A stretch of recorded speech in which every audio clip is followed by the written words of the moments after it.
দুলাভাইকে আমি বিয়ে করব। একটা থাপ্পড় দিয়ে গালটা ফালাই দিব বিয়াদব মেয়ে। বোনের হাজবেন্ড কি তুই বিয়ে করবি না? মা তুমি কি ন্যান্দা হয়ে গেছো? তুমি শোনো না আপু কি বলছে? আপু দুলাভাইকে ডিভোর্স দিয়ে দিবে।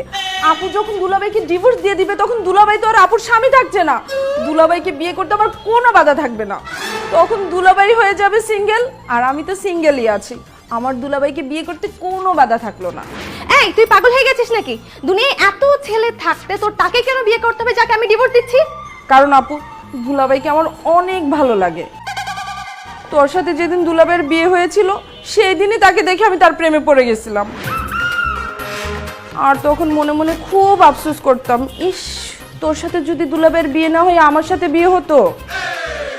এতদিন তো দুলাভাই আমার বোনের স্বামী ছিল, তাই মুখ ফুটে কিছু বলতে পারিনি। এখন যেহেতু তুই দুলাভাইকে ডিভোর্স দিয়ে দিবি, আমি আমার ভালোবাসার কথা দুলাভাইকে বলবোই। ওরে আল্লাহ রে, কি পাগল মেয়ে আমি জন্ম দিছি! হ্যাঁ, আমাকে তো পাগল করে ফেলবে। এক মেয়ে স্বামী ডিভোর্স দিচ্ছে আর এক মেয়ে সেই স্বামীকে বিয়ে করতেছে। কি চাস তোরা, কি চাস? মা আমি দুলাভাইকে চাই। আর আমি ডিভোর্স চাই। আর আমি ডিভোর্স দেওয়ার পরে আমার এক্স হাজবেন্ডকে কে বিয়ে করলো না কি করলো তাতে আমার কিচ্ছু যায় আসে না। মা আমি কালকেই সবুজকে ডিভোর্স লেটার পাঠিয়ে দিব।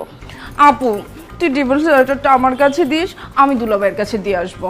যা খুশি তাই করতে। মা কেমন আছেন দুলাভাই?